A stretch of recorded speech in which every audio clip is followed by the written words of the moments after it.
slow motion. Oh, baby, your emotion, every touch feels so divine, like heaven just crossed that line. Oh, in slow motion, yours and mine.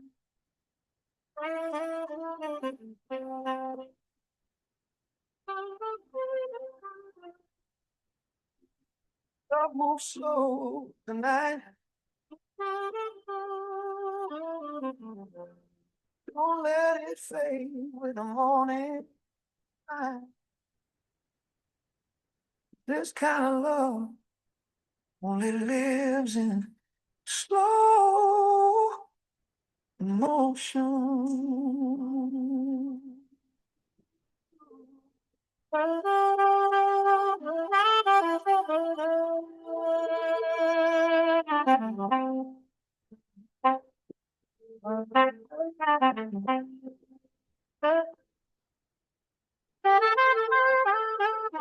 C'est toi qui appelles? Oui.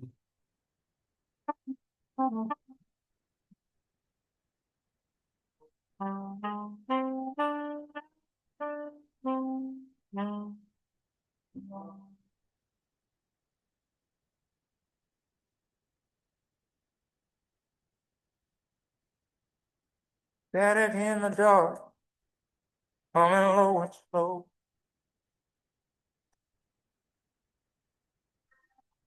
That old radio knows what my heart knows. Every crack, every sigh, every line takes me back to when the heart was fine. They say go, can't sing no more. But I swear she's knocking on that door. She's still singing on my radio through the hiss and the vinyl glow. Every baby she Salam ever alaikum. had comes alive Salam with the alaikum. needles red. Salam alaikum. He's gone. Oh, oh. Abdul Masud no ne inte di puagan ni malaw. He's still singing on my radio. Acharan sala wala machi. Okay, we still sing and sing to I don't need no we still sing and photograph. sing A melody makes my memory laugh. Okay. She's in the room when the chords start to rise, like Sunday morning in a On enregistre. Hmm? Enregistré. that still dance in my soul. Sing them jago. Every groove. Parce que mon si on t'entend, ils ont gagné. Donc 800 millions, c'est pas possible. 800 millions, c'est pas possible. C'est la langue. Where the time runs slow, every honey. Bon, mettez sur YouTube. Donc, Till et maintenant, ça enregistre. when the tears dry, she's gone. But Lord, I know she's still singing on my radio. Oh, I try to move on, try to find new tunes, but every station plays her under the moon. Maybe love, it just fades to sound, and when the lights go low, she sleeps around. She's still singing on my radio, and it feels like 50 years ago. Every crack in a trembling tone still cuts me right down to the bone. She is gone, but I can't let go. No, 'cause she's still hanging.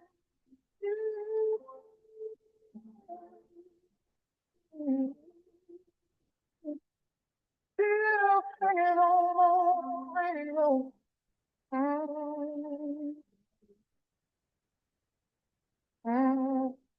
time that I on the go. He's still singing on my radio. I've been down roads I shouldn't have gone.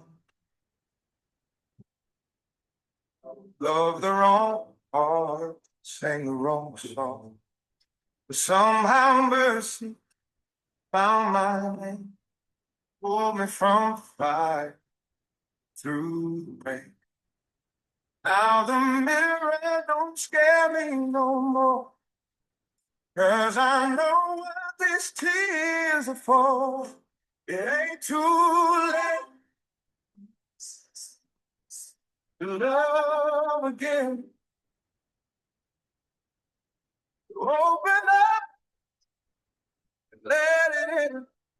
The years been cruel, but they taught me well how to rise when I need help.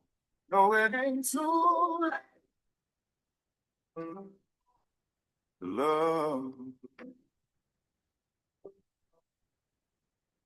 I lost friends, I lost my way, but I found my heart just yesterday.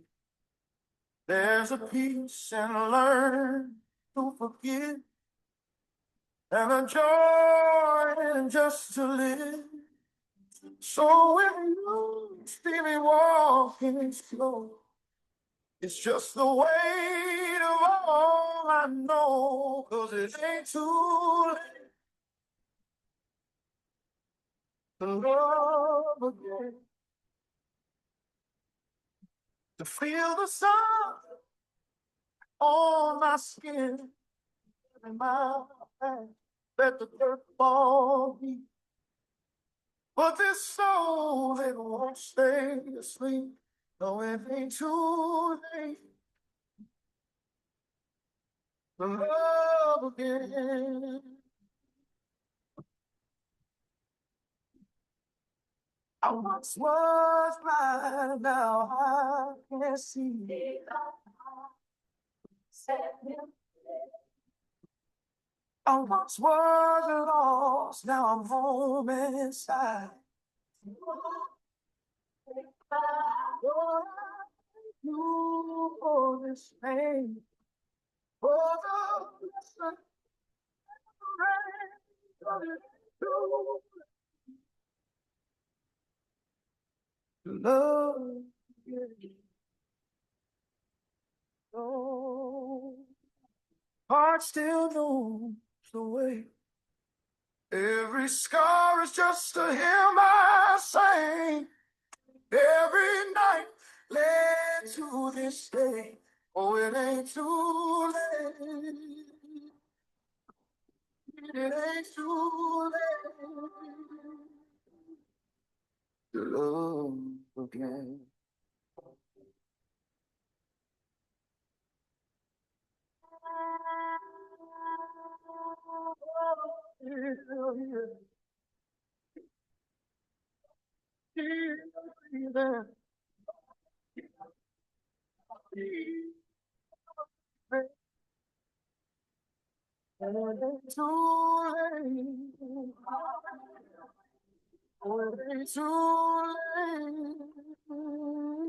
Bonsoir, coach Ahmed, bonjour tout le monde et bonne année à toutes et à tous. To love again.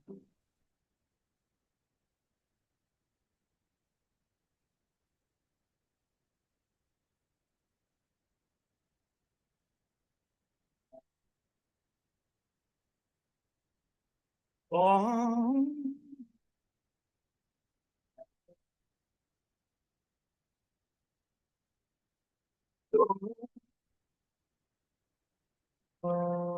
been wearing smart, made out of gold, singing stories somebody told. Crowds all cheer, they call my name, But when I leave, it don't feel the same. 'Cause the echoes fade and the drinks go flat, and you start to learn where your soul is at. Oh, the stage don't love you. No, it don't. It don't, no. But it won't hold you close. It'll make you believe and leave you cold. The stage don't love you back. Oh, it just wants your soul. Every light feels warm till the song runs through. Every heart feels till they're gone from you. I gave my gift to that velvet sound, but the truth it whispered. Oh, oh, the fame feels sweet, but it burns again. You can't fill your heart with since sin. Oh, the stage don't love you, my friend. So then it won't defend. You can pour your heart till it turns to black, but the stage don't love you back. No, it don't love you back. I saw the truth in a mirror one night. My eyes looked tired from the neon light. So I dropped my crown, I laid it down, and I found my peace in an empty town. Now the stage don't love me back, that's fine. I found my simple time, no blind monkey, no crowd of cats, just the truth, and that's fine. 'Cause the stage don't love you back, the real love does. Mhm.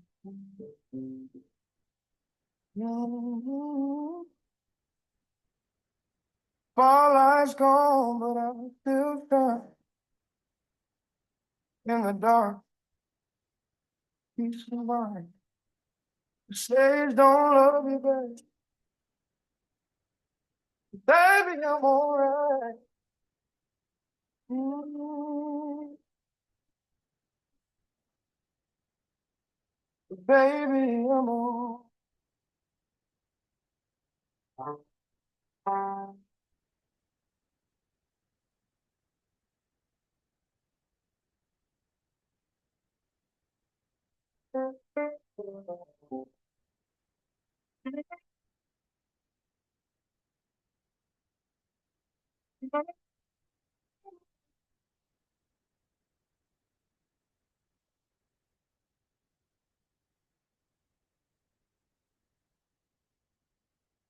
Broke the heart that held me tight. Chased the wrong in search of right. Every tear that you let fall built the wall that I can't cross. Now the mirror shows the strength. Lines of time I made, but I still hear your tender call through the night, through it all. If love could stay, I'd be whole. You gave me away, but you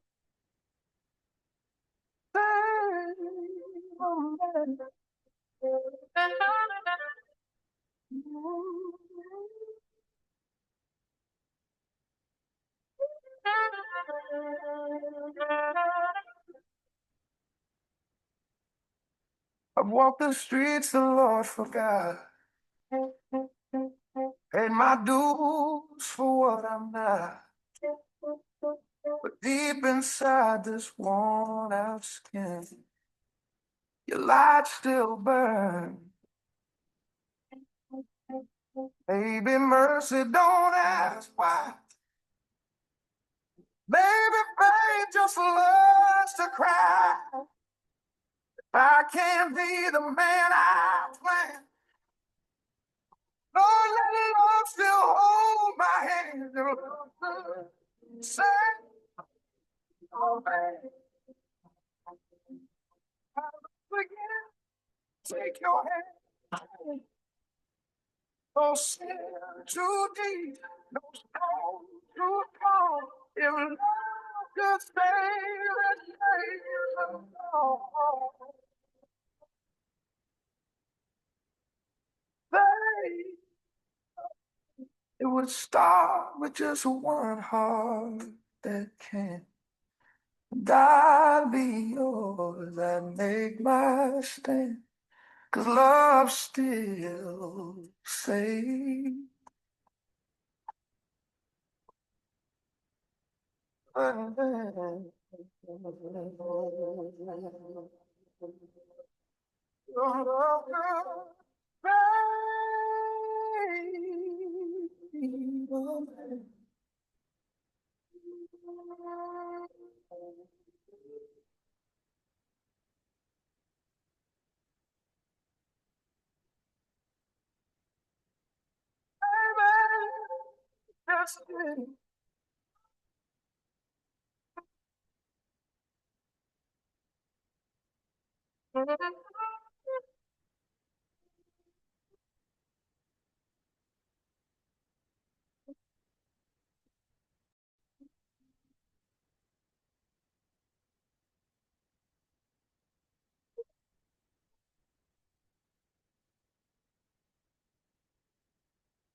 A man supposed to hide his tears,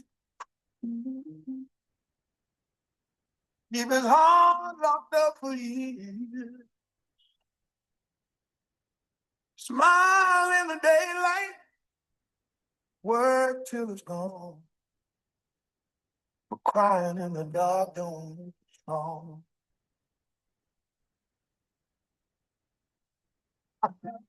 Friends that fill my home, but Lord, these hands can't hold alone.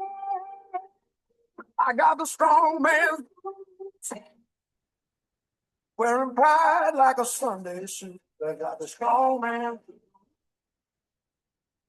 Trying to love, but I can't tell the truth. Oh, the world sees iron, but I feel blue. I got the strong man. Mama used to tell me, son, stand tall. Don't let no woman see you fall. But mama never knew this kind of pain.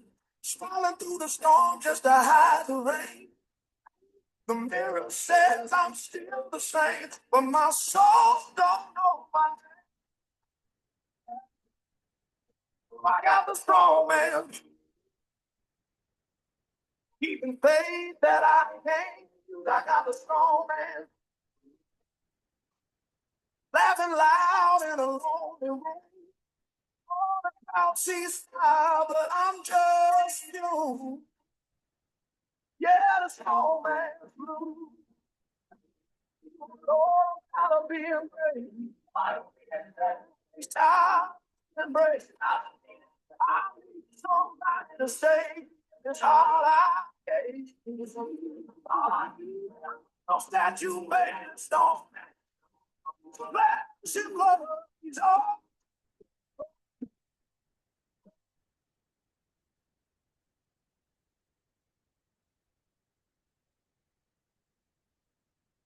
Ain't no medal for the truth. A strong man blue. And standing tall, but you are.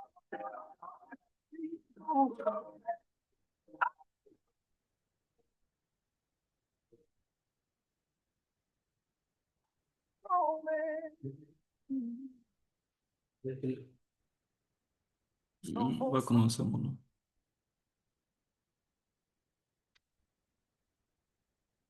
Alors, bonsoir tout le monde, j'espère que vous allez bien et que vous passez une belle soirée.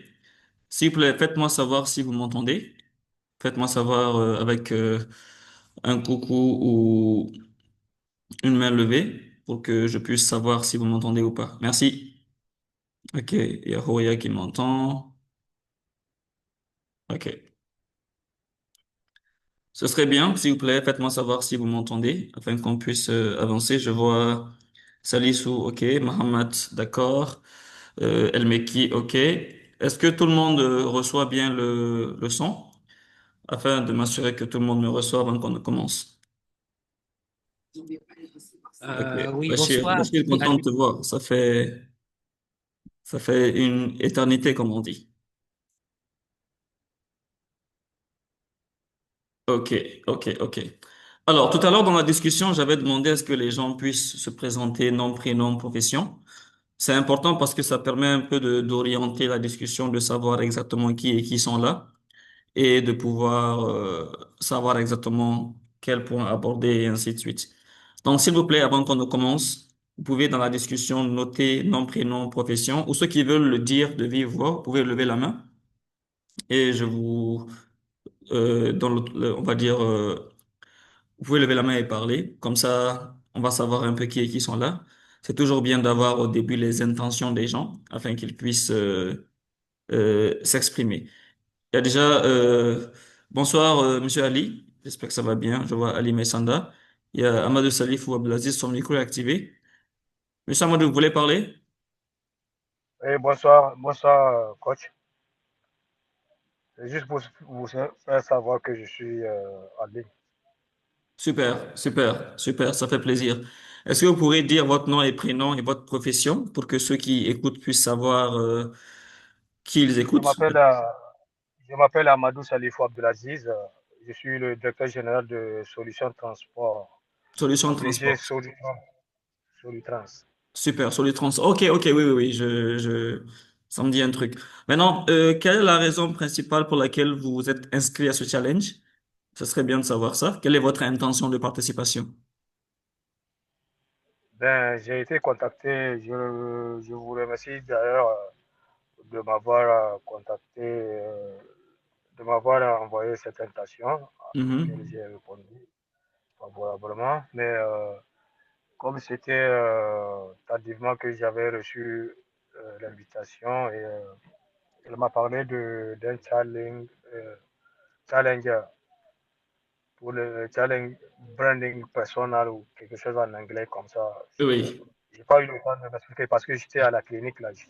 Pas- je lui ai dit, je lui ai donné l'autorisation de m'inscrire, mais je ne suis pas, à jour. ouais, je ne suis pas mis à jour. Bon, c'est déjà bien. Ça montre un esprit aventurier, cette capacité à se dire oui, même quand tout n'est pas clair. Et je pense que c'est un bon point pour un entrepreneur. On dit souvent aux gens d'être des yes person, de pouvoir dire oui aux choses, même si tu ne comprends pas tout, pour ne pas rater Ouais. une opportunité. Donc, merci beaucoup, Monsieur Abdelaziz. On va prendre d'autres personnes. Est-ce qu'il y a une autre personne qui veut partager son intention de participation? Je vois Salissou, je vois Ali Messanda, Bachir, Ilou El Meki, Imeima, Mohamed. Yusha Mounahi aussi est là. Donc, ce serait bien de savoir, s'il vous plaît, quelle est votre intention. Oui, Yush. Et je vois Salissou, le micro est activé. Oui, Salissou, allez-y. Bonsoir. Oui, bonsoir, monsieur Salissou. Bonsoir, vous me recevez?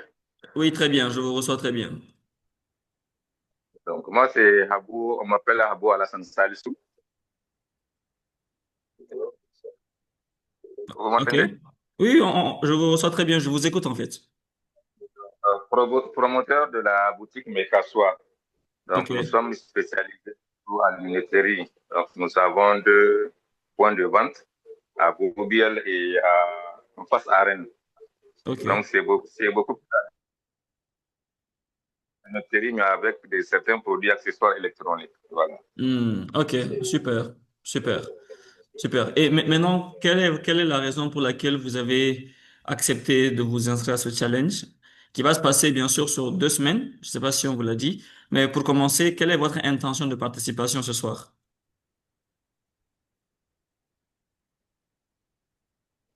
Bon, mon intention, à ce que j'ai compris quand j'ai vu votre communication par rapport au challenge, donc c'est certainement pour aider les gens à gravir les grands, un haut niveau d'échelon. C'est-à-dire ceux qui ne sont pas DG peut-être pouvoir être DG, ceux qui sont entrepreneurs peut-être être entrepreneurs de haut niveau, quoi.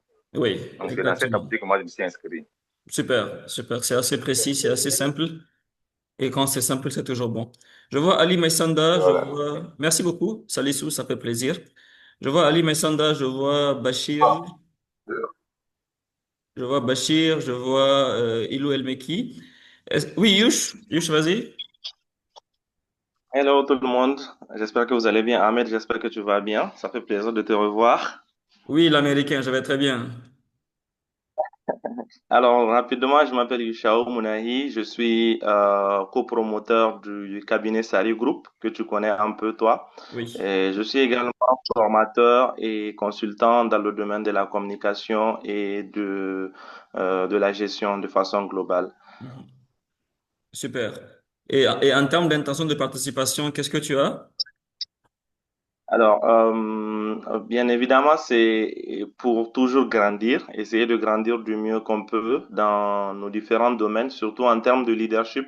C'est toujours important d'actualiser ses connaissances. C'est toujours important d'essayer de toujours frotter un peu ce haut niveau-là avec des top managers, avec des hauts CEO qui sont là. Donc, vraiment, l'intention, c'est actualiser, apprendre encore plus et espérer vraiment avoir une grande inspiration de toutes ces personnalités que tu as listées et avec lesquelles on va essayer d'apprendre le maximum. C'est Mhm. surtout de toucher ce haut niveau et apprendre encore plus dans le domaine du leadership et du Mhm. management, surtout du management exécutif. Parfait, parfait. Ça, c'est super. Ça, c'est super. Merci, Yush. C'est assez précis. Et quand c'est précis, c'est bon. Je ne sais pas si Ali Maïsanda m'entend. Est-ce que Ali Maïsanda peut activer son micro pour parler? Je vois Bachir Issoufou, je vois Ilou El Meki, je vois Imematou Mahamadou, je vois Mahamat, qui était l'un des premiers arrivés. Ce serait bien de vous écouter aussi. Voilà un peu, le temps que les autres personnes arrivent. Il y en a qui viennent et qui repartent. Je pense que c'est dû à un souci de connexion. Donc, est-ce que Monsieur Ali Maïsanda m'entend? Si, si. Super. Alors, bonsoir à vous. Est-ce que vous pouvez vous présenter au groupe et donner un peu votre intention de participation? C'est toujours bien de le savoir. D'accord. Merci beaucoup. Bonjour, disons bonsoir parce que là, nous sommes déjà dans la soirée. C'est la même chose. Voilà. Donc, si, si. Je m'appelle Ali Maïsanda. En fait, je suis le directeur des opérations adjoint de Niger Suma Handling. Niger Suma Handling, c'est une société d'assistance en escale. Bon, quand vous partez à l'aéroport, vous avez des agents qui vous donnent des cartes d'embarquement, qui chargent vos bagages, et ainsi de suite. Donc, c'est cette société-là qui s'occupe un peu du traitement des vols. OK. Alors, je ne sais pas si je suis à la bonne place, mais je me suis dit qu'en fait que c'est comme l'a dit hein, mon prédécesseur, c'est pas trop tard de toujours apprendre quelque chose. Yeah. Aujourd'hui, je suis quand même à un poste de responsabilité au niveau opérationnel Mhm. et j'aspire peut-être avec le temps et chemin faisant peut-être un jour briguer des postes beaucoup plus importants. Donc, je suis venu ici pour apprendre, surtout Yeah. apprendre les expériences Non, des uns et des super. autres. Super. Est-ce que vous donnez des billets d'avion gratuitement? On n'a pas d'avion, mais quand même, on traite les avions. OK. OK. C'est Merci toujours beaucoup, bien. Inch'Allah. C'est toujours bien de savoir ça. Merci Merci beaucoup. beaucoup, Monsieur Ali Messanda. Je vois Merci, au revoir. Abdelrazak qui vient d'arriver, Bachir, Idriss Ayara qui vient d'arriver aussi. Alors, est-ce que quelqu'un d'autre veut partager son intention de participation? C'est toujours bien de le savoir. Il est 20h49. Ce serait bien qu'on puisse peut-être avoir une ou deux personnes qui vont s'ajouter avant qu'on ne commence. Bonsoir. Bonsoir Mohamed, comment allez-vous? On va trouver c'est à vous. Bien, bien, alhamdoulilah. Allez, je vous écoute. D'accord. Donc, moi, c'est El Hadji Chambali Mohamed. Je suis ingénieur génie civil. Du coup, donc, ça fait 3 ans avec, elle a actuellement 3 ans d'expérience. Du coup, donc, là, pour l'instant, je suis toujours en France. Et bah, je vis ici, je travaille ici. Donc, je suis cofondateur de Comitsap. Donc, Comitsap, c'est un pressing qu'on avait mis en place à Niamey. Du coup, donc, et aussi, donc, je suis cofondateur de Chamber Group. Donc, c'est une entreprise de tout ce qui est études de construction dans le domaine du bâtiment. Du coup, donc, qu'elle est à Niamey. Donc là, pourquoi je suis là? Donc, un peu pour faire le parallèle avec le titre des challenges pour devenir directeur général. Donc, en grosso modo, c'est le poste que j'occupe. Donc, je me dis, j- j'aurais besoin plus d'éléments pour assurer ce genre de poste. Oui. Et peut-être si je dois revenir au pays, peut-être je dois d'abord cibler des postes comme ça et pour basculer sur cette entreprise. Mhm, mhm. C'est assez précis. Donc, C'est assez précis. J'aime bien savoir ça. Maintenant, comment vous gérez, bon, je vais prendre de l'avance, comment vous gérez le fait d'être à distance et d'avoir des entreprises qui sont au pays? Vous avez des associés ou bien vous avez mis des gérants? ouais, c'est vrai, donc j'ai des collègues, donc généralement, c'est des amis avec qui on se connaît très bien, qu'on était ensemble collège, lycée, et qui OK. bon, ils n'ont pas eu la chance de sortir au pays. Donc, comme il y a la confiance qui est là, et on essaie de travailler ensemble. Hmm. OK. Avec les amis, c'est toujours intéressant. On dit souvent de ne pas faire de business avec des gens qu'on ne peut pas enfermer. Je ne sais pas si vous pouvez enfermer vos amis ou pas, si ça se présente. Mais moi, je suis parti sur la base qui, voilà, par exemple, en termes de gestion financière, donc, il y a nos frères, même mère, tu ne peux pas te réserver à donner quelque chose parce que tu connais la personne. Donc, si j'ai décidé ou si j'ai accepté de travailler avec eux, c'est en contrepartie, je le connais en fait. OK. Bon, c'est bon. C'était juste pour taquiner. Mm. On aura le plaisir d'en discuter beaucoup plus pendant le live. Merci beaucoup. Je vois, il y a Cédric qui vient d'arriver. Alors, est-ce qu'il y a une autre personne, s'il vous plaît, qui aimerait bien partager son intention? Je vois les gens arriver un à un, c'est toujours bien. J'espère que la connexion permettra aux gens de suivre. Je vois Bachir Issoufou, je vois Sima Niger, je vois HP4, je vois Ilo El Meki, Mamouna Kimba qui est là, je vois Salisu qui a déjà parlé, oui. Est-ce qu'il y a quelqu'un d'autre qui veut partager son intention de participation avant qu'on commence? Il est 20h52, on va y aller, je pense. OK. Alors, je donne le principe rapidement. Comme on a dit, c'est toujours bien de se retrouver pour un live. En fin 2025, je voulais offrir aux gens quelque chose pour bien commencer l'année. Et généralement, je le fais de façon, on va dire, grandiose ou c'est ouvert au public. Mais on s'est dit que non, ce serait bien de concentrer cela plus sur des gens qui font des choses, dans le sens où des gens qui ont déjà un certain niveau, qui ont déjà une responsabilité quelconque, et qui peuvent, avec ce qu'on va partager avec eux, avoir un plus grand niveau d'impact. Et l'idéal pour moi, c'était juste de prendre des gens qui veulent qui sont soit entrepreneurs déjà, ou qui aspirent à le devenir, et les accompagner pour qu'ils soient vraiment le mieux possible dans cette posture de manager. Et j'ai dit souvent, il y a environ 3 mois, j'étais avec le DGI, le directeur général de la DGI, et je lui disais que ben, vous faites un travail très noble parce que en tant qu'agent des impôts, vous avez le destin du pays sur vos épaules. Nous, en tant qu'entrepreneurs, généralement, c'est nous, nos familles et les familles de nos collaborateurs. Mais vous, vous avez 28 millions de personnes qui sont sur vos épaules, c'est carrément énorme.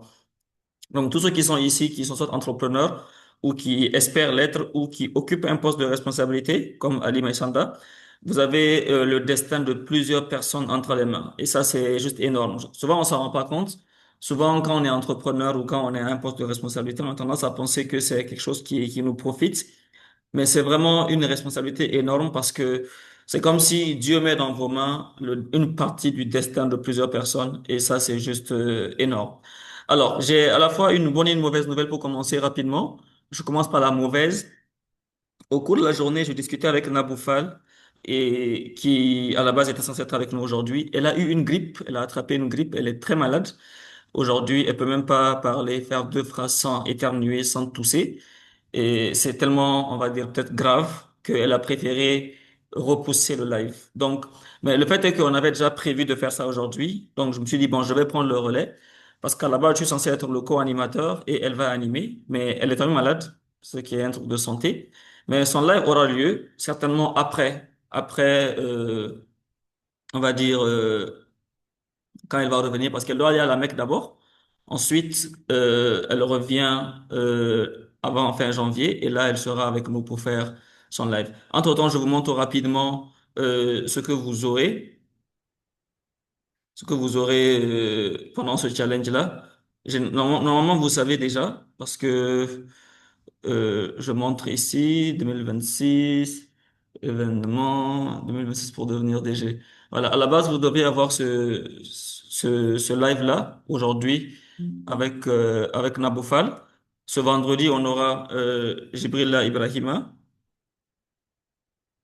Ensuite, on aura IG la semaine prochaine. On aura Sidikou le vendredi de la semaine prochaine. Ensuite, on aura Reki Mokoy sur l'investissement le samedi d'après. Donc, certainement, Naboufal, qui était censée être la première, on la mettra juste après Reki pour ne pas compliquer les choses.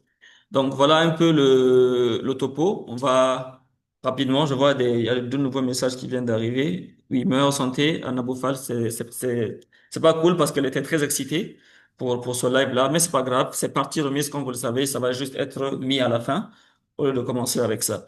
Ce qui fait que pour ce soir, donc en pensant à tout ce qui s'est passé, parce que bon, souvent, en tant qu'entrepreneur, tu planifies les choses, mais après le terrain décide de ce qui va se passer. Donc j'ai deux thèmes que j'ai envie de vous proposer, sur lesquels on peut aller ce soir. Je vais vous laisser choisir. Le premier thème, on va dire, c'est bâtir son équipe, et le thème 2, c'est augmenter son influence sur ses collaborateurs, sur son équipe. Donc, un peu la question du leadership. Donc, vous me direz rapidement dans le chat, s'il vous plaît, lequel des thèmes on va animer. Est-ce qu'on va sur comment bâtir une équipe? Ça, c'est plus pour les gens qui soit n'ont pas encore d'équipe, ou bien ils ont une équipe, mais ils n'arrivent pas à la consolider ou bien à recruter de bonnes personnes.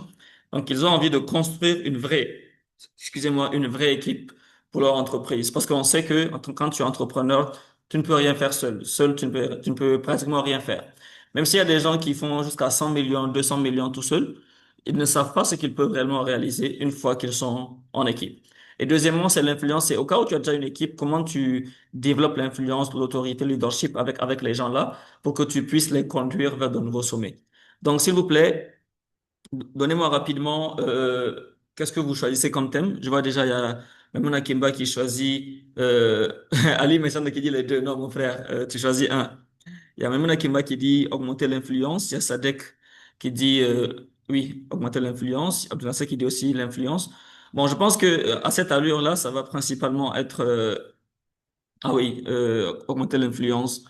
Donc, bon, peut-être que les gens sous-estiment un peu le thème un parce que le thème un s'il n'y a pas le thème un le thème 2 n'a pas de sens. Je sais pas, peut-être que vous avez déjà une très bonne équipe ou que vous avez une équipe déjà opérationnelle, mais généralement, il faut déjà avoir une équipe pour pouvoir augmenter l'influence sur l'équipe. Mais c'est pas grave, on va aller sur ça. Et avant de commencer, donc, ceux qui ont choisi le thème 2 s'il vous plaît, écrivez-moi dans la discussion, vous avez une équipe de combien de personnes? Écrivez-moi cela, s'il vous plaît. Vous gérez combien de personnes au quotidien? Ok, il y a Yush qui dit bâtir une équipe, donc on est à pour le moment 5 contre un. 5 contre un, c'est bon, 5 contre 2 maintenant. 5 contre 2. Ok, euh, 5 personnes pour la salle, 150 personnes pour la maison. Ça c'est parfait. Mais j'imagine que c'est pas les 150 directs, c'est 150. Maintenant, après, dedans, tu as des divisions, tu as des services, tu as des chefs d'équipe, tout ce qui va avec. Donc, Mohamed qui dit 6. Super, super, super. Ok, bon, je pense, vu les choix qui ont été faits, on va aller sur le thème 2. Comment augmenter l'influence auprès de ses collaborateurs. Parfait. Avant d'aller plus loin, Ali Messanda, s'il te plaît, confirme-moi que les 150 que tu as mentionnés, que ce n'est pas une équipe genre 150 direct, mais c'est 150 personnes, mais départagées en divisions, en équipes, et toi, tu supervises les différentes équipes. Est-ce que c'est le cas ou est-ce que tu es en contact avec 150 personnes? Je veux clarifier Non, non, cela non. avant d'avancer. Oui, Oui, Ali? j'ai mal compris. C'est 5 services en fait. OK. C'est 5 services. Voilà, l'effectif, c'est 150 personnes. Mais sinon, c'est Voilà, cinq donc services. voilà, Donc, ça je c'est bon. travaille. Donc, toi, tu es plus comment gérer les chefs des équipes. Parce que j'imagine que tu n'es pas en contact direct avec les 150, mais c'est plus, avec les équipes, tu as les 5 services et tu gères chacun des chefs de service, tout ce qui va avec. C'est bien ça? C'est ça. C'est ça. Voilà, super.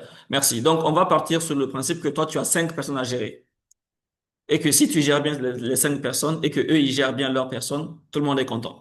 Alors, la bonne nouvelle, le premier principe, il faut que vous notez ça. Vous ne pouvez influencer quelqu'un qu'à la limite de ce que vous savez de la personne. Je répète, vous ne pouvez influencer quelqu'un qu'à la limite de ce que vous savez de la personne. Et je vous donne juste un exemple très simple. En 2023, j'avais eu, on va dire, l'initiative de pouvoir, de vouloir rendre mon équipe plus dynamique. À l'époque, on était à Koubia, on habitait une petite maison, trois pièces et un salon, tout ce qui va avec. Et je m'étais dit, bon, je vais leur offrir des bracelets. Je vais prendre des bracelets que je vais leur offrir. Et le premier réflexe que j'ai eu, c'est je vais mettre leur nom dessus. Donc, écrire Ismaël, Bintou, Safia. Et je me suis dit que non, ça n'aura pas l'effet. Et je me suis demandé quelle est la plus belle chose que telle personne a offert à l'entreprise depuis qu'elle est avec nous. Depuis qu'elle est avec nous. Et je me suis rendu compte que un tel, elle est vraiment engagée. Une autre personne, il est loyal. Telle autre personne, il a un grand potentiel. Donc, je suis allé écrire sur les bracelets la plus belle chose que je connaisse de la personne. Et je vous jure, ça, il y a des gens aujourd'hui, on est en 2026, ils sont plus dans la boîte, mais ils ont encore ce bracelet qu'ils portent partout où ils vont. Et naturellement, ça maintient cette influence-là. C'est pour dire que souvent, vous avez une équipe, parce que en tant qu'entrepreneur ou en tant que manager, l'erreur qu'on fait, c'est qu'on pense qu'on gère des compétences. On pense qu'on gère excusez un peu le terme, on pense qu'on gère des robots, des gens à qui on doit dire fais ceci, ils vont faire. Ne fais pas cela, ils vont pas faire, et ainsi de suite. Alors que non, on est en train de gérer des humains. Donc, la première question que vous devez vous poser si vous voulez vraiment augmenter votre influence sur les gens, c'est à quel point vous les connaissez. À quel point vous savez qui est cette personne-là. Au-delà du fait qu'elle a 23 ans, elle a un bac plus 5 en tel domaine, parce que là, c'est le CV de la personne que vous connaissez. Mais après cela, est-ce que vous savez réellement comment elle a grandi? De quelle famille elle vient? Ou est-ce qu'elle a grandi avec son papa? Ou est-ce que sa maman était présente? Quelle relation il a avec sa maman? Est-ce qu'il a une maladie, on va dire contagieuse? Ou, non, pas contagieuse, mais peut-être une grippe, un truc comme ça. Je me rappelle, il y a une semaine, non, il y a 10 jours, on a fait une team building avec une ONG de la place. Et dans nos team building, nous avons, déjà, on a les meilleurs team building du pays aujourd'hui. Il y a un jeu qu'on appelle A Door to My Soul. C'est un jeu que j'ai inventé. A Door to My Soul. C'est un mot, bon, c'est en anglais, ça signifie une porte sur mon âme. Une porte sur mon âme. Et le but du jeu, c'est vraiment de mettre les collègues dans une situation où ils apprennent à se connaître. Et à la fin du jeu, il y a une des collègues qui dit, mais elle, c'est ma voisine, genre, c'est ma collègue de bureau, mais c'est aujourd'hui que j'ai appris qu'elle est allergique à la climatisation. Et vous voyez un détail aussi banal que ça, le fait que sa collègue est allergique à la climatisation, elle a passé, je pense, plusieurs années avec elle, elle n'a jamais su ça. Maintenant, tu ne peux pas influencer une personne comme ça parce que l'influence que vous avez sur les gens, ça aussi, je vais l'écrire, l'influence que vous avez sur les gens est proportionnelle à la grandeur de votre compte affectif auprès d'eux. Il y a Stephen R. Covey dans son excellent livre Les 7 habitudes des gens qui réussissent. Il parle de compte affectif. Un compte, c'est comme une sorte de compte bancaire que vous avez chez chacun de vos collaborateurs.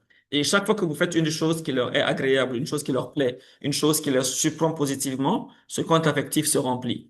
Donc, l'influence que vous avez sur les gens, elle est proportionnelle à ce qui est réellement votre compte affectif au niveau de la personne. Sauf que ce compte affectif que vous avez au niveau de la personne, vous ne pouvez pas le remplir, ou disons, vous ne pourrez le remplir qu'en faisant des choses qui sont agréables pour la personne. Et c'est là où c'est important. Souvent, par exemple, tu es là, tu as un collègue, tu le vois frustré, tu ne sais pas ce qui le frustre, et tu veux qu'il te parle, tu veux qu'il te fasse confiance. Sauf que je dis souvent au manager, la confiance n'est pas un truc qu'on fait comme ça. Le fait que tu demandes à ton collègue de te parler ne le rend pas apte à te parler. Il faut qu'il y ait déjà une alchimie que tu as créée de par le passé, une manière, une connexion qu'il y a entre vous, qui est due au fait que ton compte affectif, il est réellement bien rempli. Donc, par exemple, il se peut que tu aies un collaborateur qui est fan des films Marvel, mais tu ne sais pas. Il aime les films Marvel, mais tu n'es pas au courant de ça parce que tu ne le connais pas assez.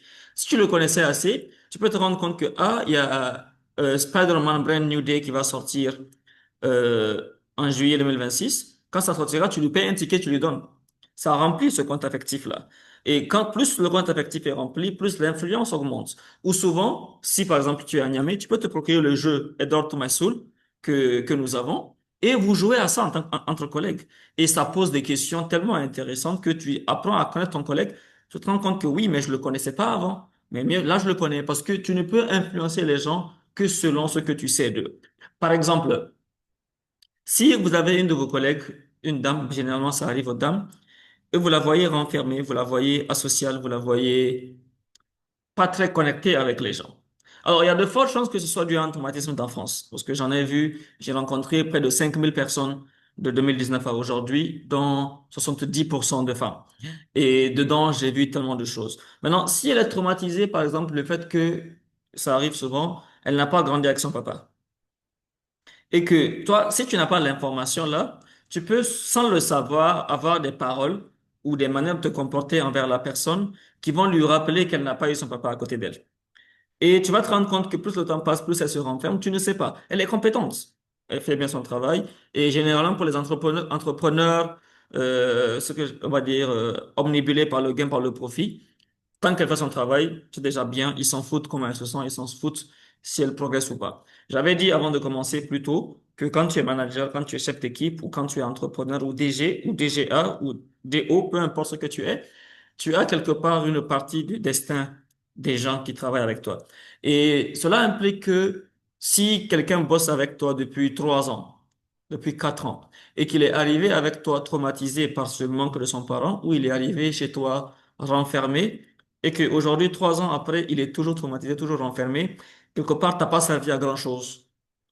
Entre griffes, sur le plan vraiment humain, sur le plan de l'influence, du leadership et de la capacité à être vraiment un bon manager. Donc, si vous avez des collaborateurs qui, depuis quelques années ou depuis quelques mois, ont des comportements que vous ne comprenez pas, l'idéal, c'est d'aller checker pour voir de quoi il est question, pour voir réellement euh, là, super.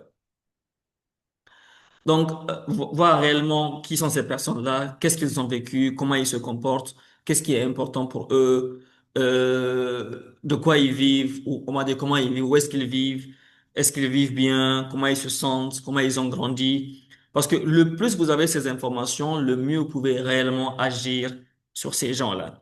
Maintenant, que ce soit une grande équipe ou une petite équipe, il y a ce qu'on appelle les rituels. Moi, c'est un truc que j'avais mis en place pendant longtemps dans mes équipes. Et c'est ça qui fait que chaque fois que les gens viennent, ils me demandent, Ahmed, comment tu recrutes, Ahmed, comment tu fais en sorte que les gens soient là, comment tu as une équipe si compétente. On a des rituels. Des rituels, c'est quoi? Par exemple, une fois par semaine, on fait la fada. On fait la fada, on s'assied, on discute, on pose des questions, on s'ouvre. Par exemple, il y a un jeu que les gens adorent jouer au bureau. Le jeu, c'est deux vérités, un mensonge. Deux vérités, un mensonge. Le jeu, c'est quoi? C'est juste s'asseoir en groupe et à tour de rôle, chacun doit dire trois choses sur lui, dont deux qui sont vraies, une qui est fausse.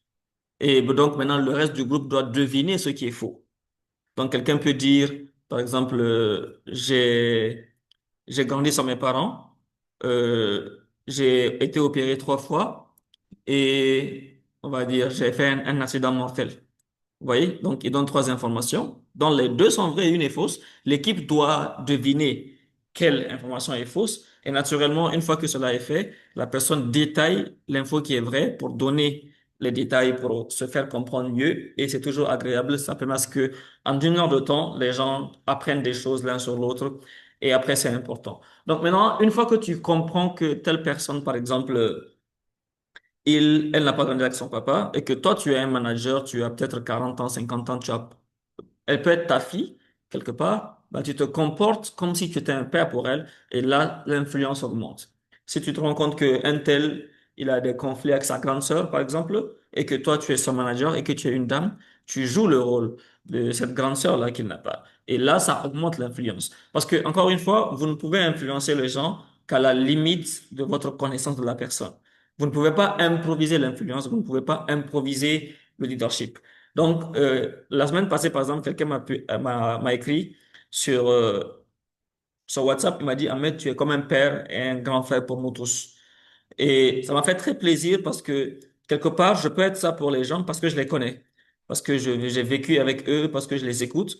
je sais ce qu'ils vivent et quelque part ma compréhension de la psychologie, du comportement humain, mes compétences en coaching et en accompagnement fait que je peux comprendre quelqu'un, je peux savoir de quoi quelqu'un, ce qu'il ressent. Et naturellement, si je peux savoir ce qu'il ressent et si je le comprends, je peux savoir sur quel bouton je vais appuyer pour qu'il puisse réellement s'ouvrir et être plus attaché. Là, actuellement, par exemple, il y a une de mes collègues qui va bientôt quitter l'équipe parce que elle avait postulé à un concours, c'est un autre comptable, et elle va être prise pour une formation de 6 mois pour plus tard être expert comptable. Donc, naturellement, elle va partir. Je l'ai soutenue d'ailleurs. Je suis très content pour elle. Mais dès qu'elle me voit, elle pleure parce que elle m'a clairement dit, Coach, j'ai pas envie de partir, mais je dois y aller. J'ai dit oui. Je sais que tu es là, tu veux rester. Je sais que tu te sens bien ici. Mais en tant que manager qui respecte le rêve, parce que je suis un grand fan du rêve, le fait de rêver, d'avoir des rêves et de les poursuivre, j'ai dit, je te soutiens je te soutiens à y aller, je veux que tu puisses progresser. Donc, et c'est ce qui est important parce que lorsque les gens sont avec vous, ils doivent être avec vous au-delà du simple contrat de travail. Et ça, je vous donne un indicateur très simple pour que vous puissiez comprendre ce que c'est. Si on retire le lien professionnel qui vous unit, c'est-à-dire si on retire le papier que les gens ont signé qui implique qu'ils travaillent chez vous, qu'ils travaillent avec vous, et qu'ils doivent avoir un certain niveau de comportement, de résultat, tout ce qui va avec. Si on retire l'obligation professionnelle, est-ce qu'ils continueraient à rester avec vous? De la même manière, c'est ce que je fais avec les parents. Quand il m'arrive de discuter avec les parents ou bien de les coacher sur autre chose et que la question de leurs enfants arrive, je leur demande si on enlève le fait que c'est ton enfant, si on enlève le fait que c'est ton fils, si on enlève le fait que le sang vous unit, est-ce que tu penses qu'il resterait chez toi ou qu'elle resterait chez toi? Les gens disent toujours non. Généralement, ils disent non. Et donc, tu es un mauvais parent. Si on retire le lien de sang et que ton enfant ne reste pas chez toi, tu es un mauvais parent. Donc, quelque part, si on retire le contrat, si on retire le lien professionnel, l'obligation qui pousse la personne à se réveiller le matin, à se pointer au bureau, à travailler, si on retire cette obligation-là et que la personne ne reste pas avec toi, tu n'es pas un bon manager, tu n'as pas d'influence sur eux. Donc, ce qui fait que si tu veux augmenter l'influence sur les gens, le réflexe, c'est plus de prioriser les actions qui vont faire en sorte que oui, même si demain on retire le contrat, même si demain la situation économique fait en sorte qu'on doit licencier des gens, ils vont être très tristes de partir, ils vont pleurer quand ils vont partir, et même au-delà de ça, ils vont te suivre, ils vont rester en contact avec toi, et tu peux faire appel à eux quand tu veux, tout ce qui va avec. Donc, l'influence sur les gens, déjà, c'est un truc ça ne se force pas. Ça ne se force pas, ça se cultive et quelque part, c'est proportionnel toujours à la connaissance que tu as sur les gens et ensuite au degré d'amour que tu as pour eux. Avec mon ami Jibril Ibrahima, qui sera avec nous le vendredi soir, lui, je pense qu'il sera là. On dit souvent, il dit, tous ses collaborateurs, lui, pour eux, il les voit comme ses enfants, pas comme des employés. Et j'ai dit pareil, j'ai dit, limite, moi, je me vois juste comme un grand frère parce que bon, mon âge fait que je ne verrai pas quelqu'un comme ma fille ou comme mon fils, mais je vois tous mes collaborateurs comme mes petits frères, mes petites sœurs. Et il y a toujours un lien qui dépasse le travail avec nous. Et c'est un truc que je cultive. Parce que, comme j'ai dit, les gens, tu ne peux les influencer que à la limite de ce que tu sais d'eux et de comment tu les connais et ce que tu as comme information avec eux. Sinon, ce n'est pas de l'influence, c'est juste de la robotique. C'est juste de la mécanique. Fais ceci, je fais pas cela, je fais pas. C'est pas de leadership, c'est pas intéressant. Donc, si vous voulez vraiment augmenter votre influence sur vos collaborateurs, il faut, que vous sachiez qui ils sont le plus possible. Il faut que vous compreniez ce qu'ils ont vécu, comment ils ont grandi le plus possible et quelques subtilités. Par exemple, un tel, il aime les bananes, un tel, il aime les pommes, une telle, elle adore cuisiner. Ben, tu improvises une journée cuisine au bureau. Un tel, par exemple, il aime marcher. Ben, un dimanche matin, tu l'appelles, un tel, ça va, tu es où? Je suis dans ton quartier, ça te dirait qu'on aille marcher. Voilà. Donc, c'est des trucs comme ça. Tu poses des actions stratégiques. Et pas ce que font ces managers où ils veulent forcer la cohésion, ils veulent forcer le lien et ils se disent, bon, on va faire du sport tous les jours. Il y en a qui n'aiment pas trop. Il y en a qui n'aiment pas trop. Mais ce que tu peux faire, c'est que tu dois avoir une relation particulière avec chacun d'entre eux. Donc, si tu as dans l'équipe, tu as quatre sportifs, ben, tu mets le sport pour eux. Et plus tard, même ceux qui n'aiment pas pourront venir. Mais dès le début, tu imposes ça, ça marche pas. Si dans l'équipe, tu as deux fans de manga, tu fais pareil. Avec eux, vous discutez des mangas, vous discutez de vos films. Donc, tu dois avoir une relation singulière avec chacun d'eux. Et c'est comme ça que tu peux, eux tous, avoir de l'influence sur eux. Et la bonne nouvelle avec l'influence, c'est que quand tu as l'influence, tu n'as pas à faire recours à l'autorité. Je répète, quand tu as de l'influence sur les gens, tu n'as pas à faire recours à l'autorité. Tu n'as pas à grincer le visage ou grincer les dents, froisser le visage pour que les gens fassent quelque chose que tu veux qu'ils fassent. Donc, l'influence sur les gens nous permet de ne pas avoir à faire appel à l'autorité. Comme on dit, l'autorité, c'est un joker. Le jour où tu vas l'utiliser, tu le perds. Parce que déjà, ils savent à quoi tu ressembles quand tu es fâché, ils savent à quoi tu ressembles quand tu es frustré. Aujourd'hui, cette année, ça fait 7 ans que je fais ce que je fais. Il n'y a pas un de mes collègues qui sait à quoi je ressemble quand je suis fâché. Ils savent pas. Il n'y a pas un collègue à moi qui sait, que ce soit d'aujourd'hui ou passé, il n'y en a pas un qui peut te dire à quoi je ressemble quand je suis fâché. Parce qu'il ne voit pas ça. Ils ne voient pas ça parce que ça n'arrive pas. Dans le sens où il y a tellement une bonne communication entre moi et eux. Et bon, aussi, j'ai développé une très belle compétence en gestion des émotions. Aujourd'hui, ça fait 2 ans, quels 2 ans? Ça fait depuis septembre 2022 que je me suis pas fâché. M'énerver, péter un câble, tout ça, depuis septembre 2022. Donc, ça fait pratiquement 3 ans. Ça fait 3 ans que je ne me suis pas énervé. Mais petite frustration par-ci, irritation par-là, oui, ça arrive. Mais comme j'ai dit, il faut faire attention. L'influence que vous avez sur les gens vous dispense de faire appel à l'autorité. Donc, il est important que vous compreniez cela. Si vous voulez augmenter l'influence sur les gens, vous devez augmenter votre connaissance de vos collègues. Vous devez savoir qui ils sont, d'où ils viennent, comment ils ont grandi, et avoir une connaissance suffisante de chacun d'eux et ce qui vous donne la capacité de pouvoir agir de manière stratégique et ciblée avec chacun d'eux. C'est toujours intéressant de savoir ça. Si tu apprends par exemple que quelqu'un, quand il était enfant, son papa lui avait offert un collier qui ressemblait à ceci et que plus tard elle l'a perdu, un collier, ça coûte pas grand-chose, 5 000, tu peux avoir un collier au marché. Ben, tu dis, OK, ben, je vais voir si je peux trouver un petit collier qui peut ressembler à ce que elle avait quand elle était petite. Et tu lui offres ça, mais ça va la toucher. Et c'est comme ça que l'influence augmente. Parce que l'influence, ça se cultive, comme j'ai dit, c'est des relations singulières, individuelles, stratégiques qui sont faites. Et après, il faudra faire attention à ce que quand tu auras une relation avec un d'entre eux, quelqu'un va vouloir dire qu'il veut la même chose avec toi. Non, non, il faut que tu les étudies et tu te comportes envers eux fidèlement à eux et non pas fidèlement à toi. Sinon, ce n'est pas intéressant. Je ne sais pas si on se suit. Est-ce que tout le monde me suit? Est-ce que vous me suivez, s'il vous plaît? Affirmatif, coach. Super. Alors, est-ce qu'il y a des gens qui veulent intervenir, qui ont des questions ou des partages d'expérience, quelque chose qu'ils veulent ajouter? Vous avez la parole, hein? On va discuter un peu plus. C'est toujours intéressant quand les gens échangent plutôt que quand il y a juste un monologue, comme on dit. Donc, faites-moi savoir vos impressions, vos avis, vos expériences par rapport à ce que je partage. Et s'il y a des questions aussi, je prends et je réponds en même temps. Ok, moi, peut-être je vais me laisser, coach, si vous le permettez. Oui, Abdel Nasser, allez-y. Ouais, merci. Bonsoir, coach, et bonsoir tout le monde. Bonsoir. Merci beaucoup, en tout cas, pour ce partage. J'ai bien aimé quand vous avez commencé en parlant de la connaissance de l'équipe. Et vraiment, c'est un aspect très fondamental.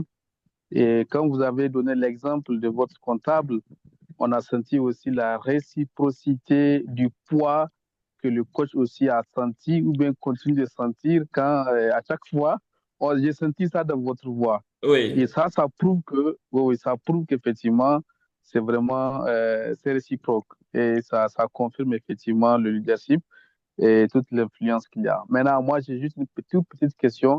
Mhm. Quelle est la place de la confiance? Quelle est la place de la confiance par rapport à l'influence qu'on peut avoir sur l'équipe? Merci beaucoup. Merci Abdel Nasser. Alors, j'ai rigolé parce que C'est une question qui est très importante, qui est très pertinente. Alors, déjà, moi, j'ai un principe très simple. Dans toutes mes relations, qu'elles soient professionnelles, qu'elles soient sociales, je pars avec confiance zéro.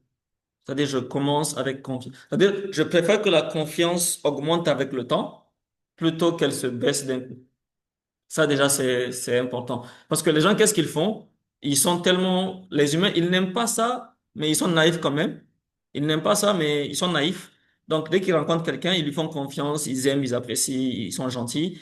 Et à la moindre, et chaque action que la personne va poser, ça vient baisser la confiance un peu, un peu, un peu, un peu. Ça, c'est le chemin standard des humains. Alors, j'invite les gens, à faire l'inverse. Donc, quand tu rencontres les gens, tu es en confiance zéro. Confiance zéro, ça veut dire je n'ai pas confiance en toi et je ne me méfie pas non plus. Donc, j'espère voir comment notre relation va s'améliorer. Et de là, donc, chaque action positive que tu poses vient augmenter un peu la confiance. Au lieu que chaque action que tu vas poser qui est douteuse ou négative vienne baisser la confiance, non, je fais l'inverse. Donc, déjà, ça, c'est le système avec lequel il faut fonctionner. Il faut aller avec la confiance progressive et non pas la confiance régressive. Maintenant, deux, dans le monde professionnel, la confiance que tu peux faire à quelqu'un est toujours proportionnelle à l'efficacité de ton système. Genre, je parle de la confiance objective. La confiance subjective, c'est quoi? Quelqu'un gère tes finances. Tu n'as aucun système de gestion comptable. Tu n'as aucun système de traçabilité des entrées et sorties. Et tu lui fais confiance. Ça, c'est pas de la confiance, ça, c'est de l'illusion. Ça, c'est de l'illusion, ça, c'est de l'objectif, de la subjectivité. Mais quelqu'un gère tes finances. Quelqu'un, il est comptable, il est financier, comme tu veux. Et tu as un système de traçabilité. Donc, il y a cette manière de remplir les dépenses journalières, de checker de façon journalière. Donc, la confiance que tu fais à la personne, elle est proportionnelle à ton système, à quel point il est efficace.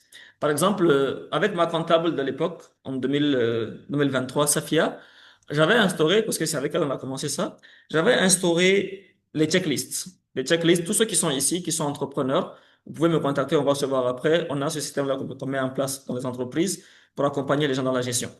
Les checklists, c'est quoi? En tant que manager, chaque soir, j'ai une situation claire et nette de ce que chacun a fait. Les opérations, la clientèle, les finances, les commerciales, tout ce que quelqu'un a fait dans la journée, je peux savoir ça en quelques secondes. Parce que bon, je suis plus de la vieille école, j'aime quand on écrit plutôt quand c'est digitalisé. Je suis plus de la vieille école, même si on est dans Zoom. Donc, la confiance que vous faites aux gens, elle est proportionnelle à l'efficacité du système. Donc, c'est là où il y a des failles du système que les gens exploitent. Donc, c'est pour ça que je dis aux gens en entreprise, souvent ils disent, mon comptable m'a trahi ou un tel, il a mal fait. Je dis, non, non, non. Il a juste exploité une faille, quelque part. Donc, avant de parler de confiance, est-ce que le système, il est efficace? Si oui, ensuite, maintenant, est-ce que tu fais confiance à la personne pour appliquer le système? C'est ça le deuxième niveau de confiance. Le premier niveau, c'est est-ce que le système, il est efficace? Parce que les humains sont toujours à l'entrée de la faille. Donc, c'est là où il y a une faille que les gens vont rentrer. Donc, souvent, ce n'est pas qu'ils t'ont trahi, ils ont juste exploité une faille dans ton système. Si c'est ça, ce n'est pas un manque de confiance, c'est un manque d'objectivité. Deuxièmement, lorsque maintenant le système, il est efficace, lorsque le système, il est fiable, dans le sens où tu as un système clair et net qui permet de tout tracer, tout enregistrer, et tu peux voir les choses telles qu'elles sont, peu importe la tâche, c'est important. Ensuite, merci Mouna, on va revenir sur ça plus tard. Ensuite, donc, je dis à mes gens qui me demandent souvent comment je recrute, je dis, il est plus simple oui, on arrive à ça justement, Kader. Il est plus simple d'apprendre à quelqu'un une compétence que de lui apprendre un comportement. Je répète, il est plus simple d'apprendre à quelqu'un une compétence que de lui apprendre un comportement. Parce que très souvent, et moi, c'est sur ça que je base tous mes recrutements, pratiquement tous. Je recrute des humains, pas des compétences. Et je vous donne juste une parenthèse de comment un exemple qu'on donne sur Bill Gates. Je pense que c'est Bill Gates qui avait lancé un recrutement et il avait appelé les deux candidats les plus qui sont retenus pour un entretien et il les appelle au resto. Ils viennent au resto, ils discutent de la vie. Ils ne parlent pas de code, ils ne parlent de rien. Ils discutent de la vie de tous les jours, et ainsi de suite. Et au moment de manger, ils sont servis, ils mangent. Et à la fin, Bill dit, toi, tu es retenu. Toi, tu n'es pas retenu. Toi, tu peux rentrer. Et le gars, il est surpris. On a parlé de rien. Il lui demande qu'est-ce qui s'est passé. Et Bill lui dit, quand les repas ont été servis, lui, il a d'abord goûté son plat et après, il a ajouté le sel. Toi, dès que le repas est venu, automatiquement, tu as pris le sel, tu as commencé à mettre. Tu n'as même pas goûté le plat pour savoir est-ce qu'il est assez salé ou pas. Il dit, j'aime bien les gens qui vérifient les choses avant de poser une action. Et cette histoire, on la raconte pour montrer ceci. Souvent, quand tu recrutes des gens, et là, je parle dans le contexte où c'est toi qui recrutes en tant que DG ou en tant que RH si tu veux, et que ce ne sont pas des gens sur lesquels que tu as hérité ou qu'on t'a imposé. Donc, il faut plus aller sur le comportement parce qu'il est plus simple d'apprendre à quelqu'un à enregistrer une facture, par exemple, que de lui apprendre à être sincère ou de lui apprendre à arriver à l'heure, ou de lui apprendre l'honnêteté, ou de lui apprendre être dynamique.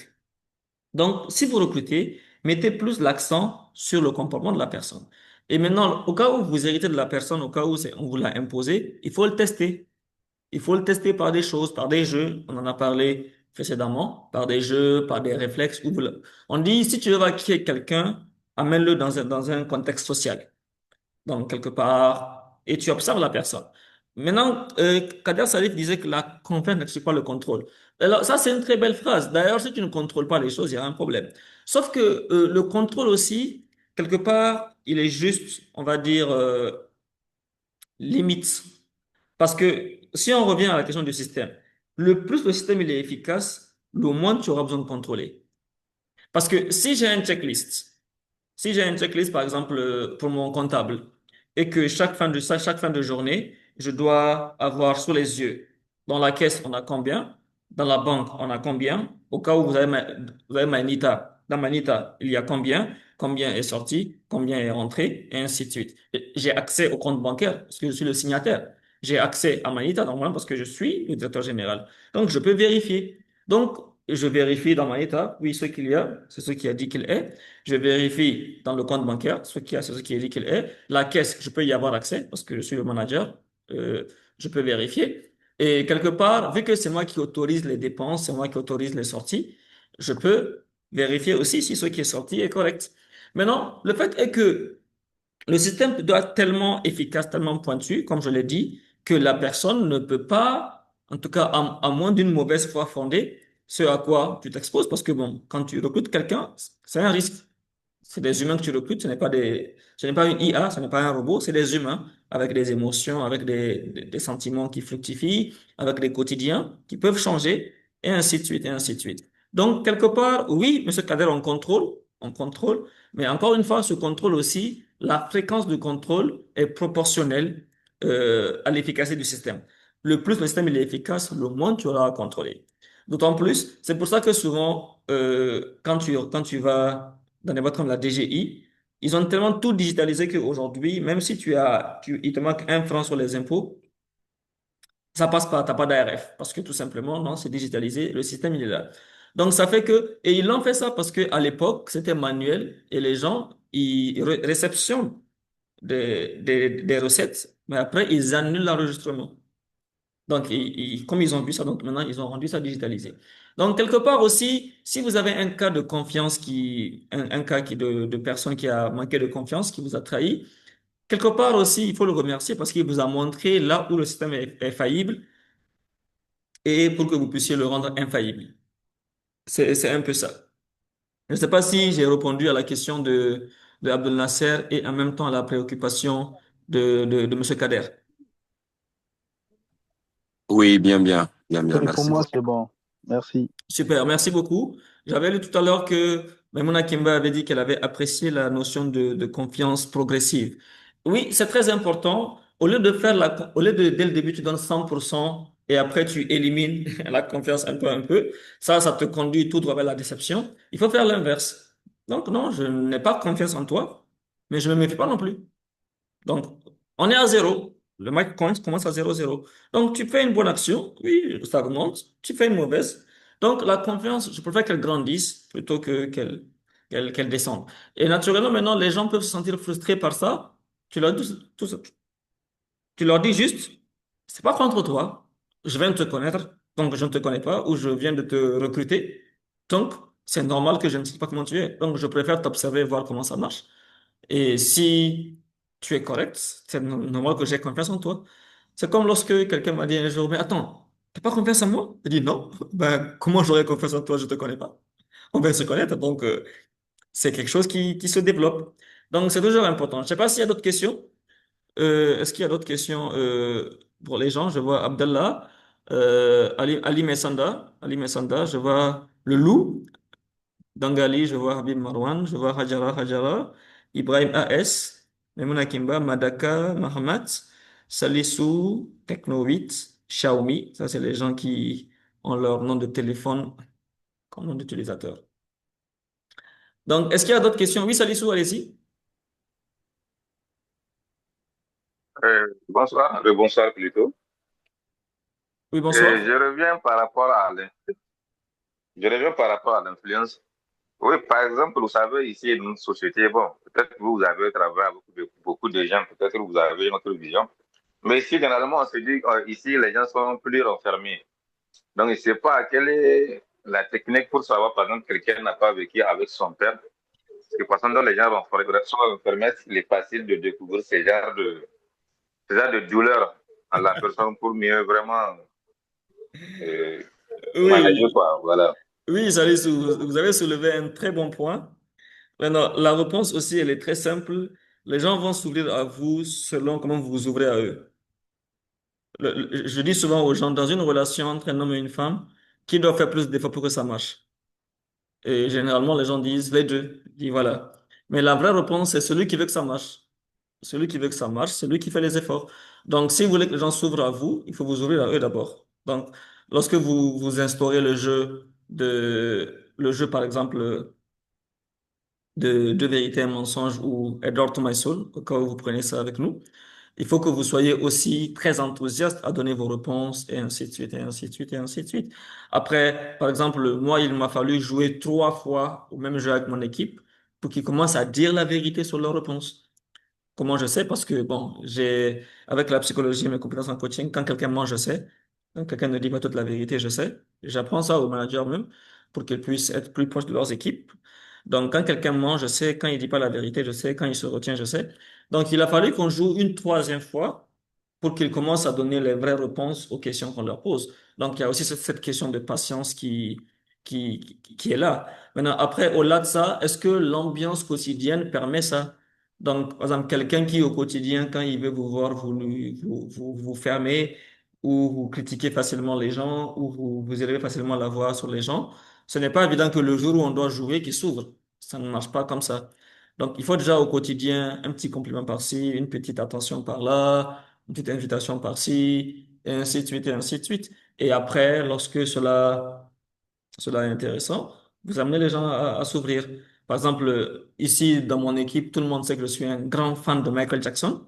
Je suis un grand fan de danse. Je suis pas un très bon danseur, mais je suis un grand fan de danse. Donc, il arrive souvent où quand on travaille, il y a souvent une musique qui joue en fond. Je me mets à faire des mouvements, genre je m'ouvre à eux, je leur montre que, bon, attention, ce n'est pas un Dieu qui est votre manager, c'est un humain comme vous. Il a ce qu'il aime, il a ce qu'il n'aime pas, il a vécu une vie aussi avant que vous ne veniez. Et donc, je suis à l'aise à être avec eux comme je suis, et ça leur permet, eux, d'être à l'aise d'être avec moi. Donc, Salissou, la réponse la plus simple, c'est que ça part de vous. Ça part de vous. Et les gens s'ouvrent toujours aux gens avec qui ils se sentent en sécurité. Les gens s'ouvrent toujours avec les gens avec qui ils sont en sécurité. Ils sentent que ils seront pas jugés, et ainsi de suite, et ainsi de suite. Donc, par exemple, si euh, on voit que tu es du genre très, très carré musulman, dès que tu dis ah, c'est haram, haram, haram, les gens ne vont pas te dire qu'ils ont fait des conneries par le passé. Parce que, par exemple, ils sont venus sans le foulard ou ils sont venus, il y a les cheveux qui dépassent et tu commences à dire que non, non, mais de cacher leurs cheveux, pas du tout, parce que c'est haram tout ce qui va avec. Donc, si déjà pour des petits trucs comme ça, tu les critiques où tu veux leur montrer qu'ils sont pas de bons croyants, ben, le jour où ils doivent te dire qu'ils ont peut-être par le passé forniqué, ils te diront jamais ça parce que c'est plus grave que la question du foulard. Donc, c'est ainsi de suite. C'est pour ça que il faut pas toujours réagir au mariage parce que les collaborateurs regardent ça. Ils vont se dire, quoi, mais j'ai juste fait ceci, il a parlé. Ils vont pas être à l'aise à te dire autre chose de plus grand que ça, de plus grave que ça. Donc, c'est pour ça que même souvent, lorsque je fais du coaching ou lorsque j'ai avec mes équipes, quand quelqu'un dit qu'il a fait une chose, rapidement, je fais ce qu'on appelle la technique de la banalisation pour rendre ça banal, banaliser un peu la chose pour que il ait l'impression que non, que moi je le juge pas, que moi je ne suis pas dans le jugement. Et donc là, ça lui donne plus envie de continuer à sourire et ainsi de suite. Donc c'est comme ça que ça marche, c'est progressif et les gens vont sourire à vous à la proportion de comment vous vous ouvrez à eux. Je ne sais pas si j'ai répondu à la question de Salissou par rapport à ça.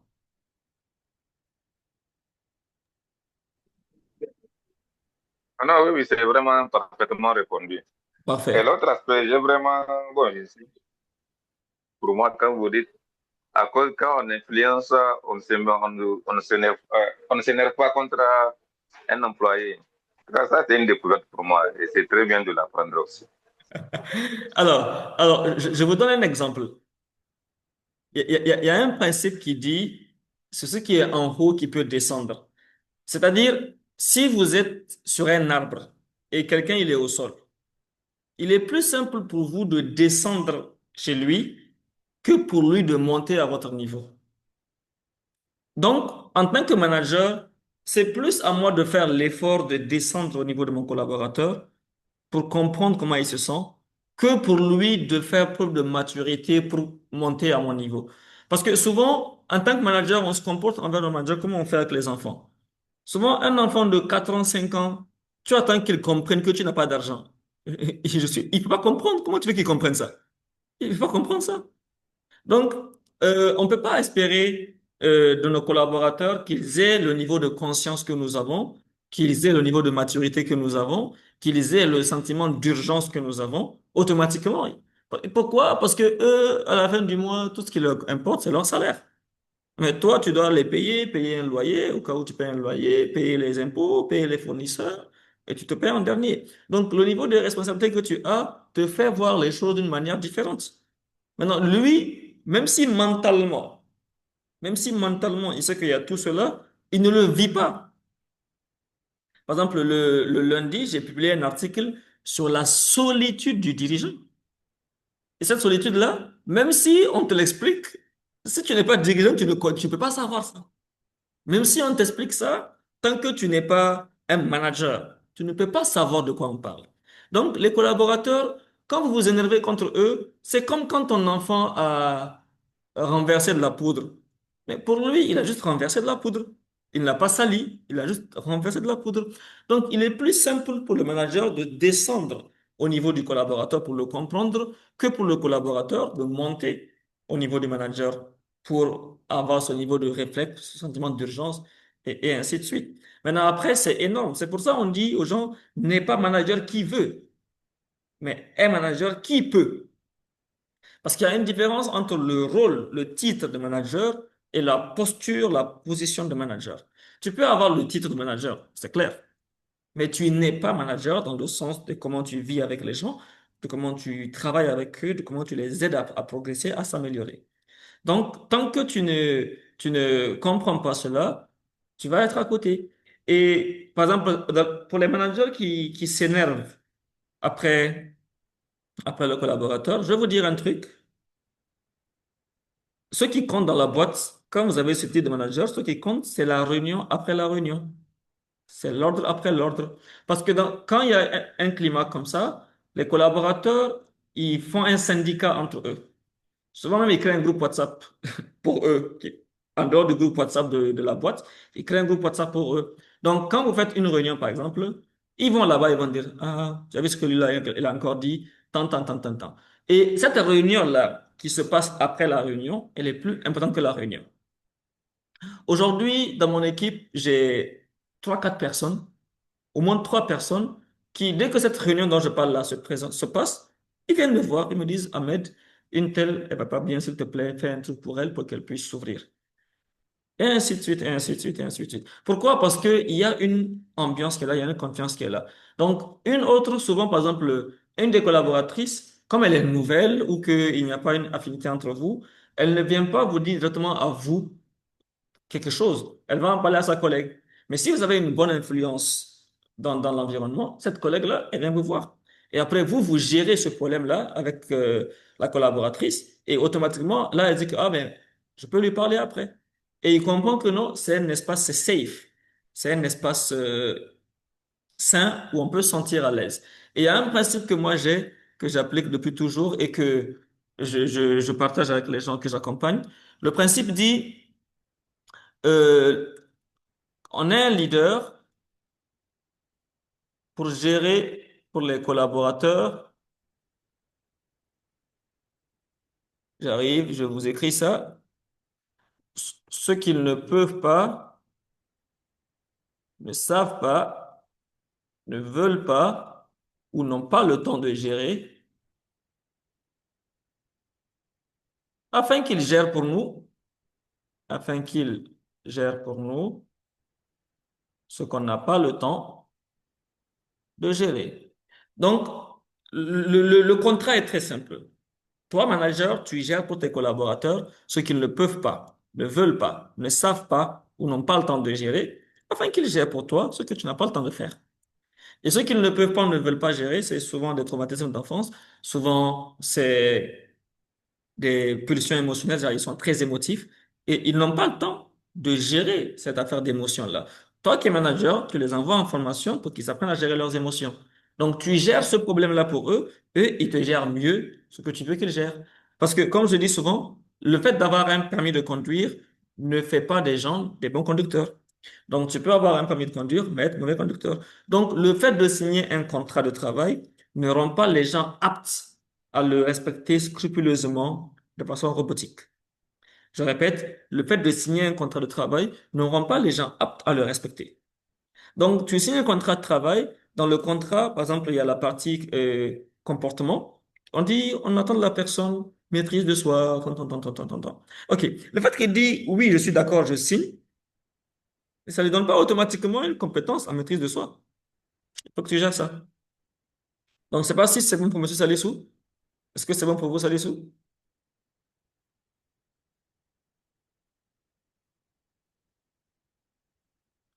Merci beaucoup. Super, super. Merci beaucoup.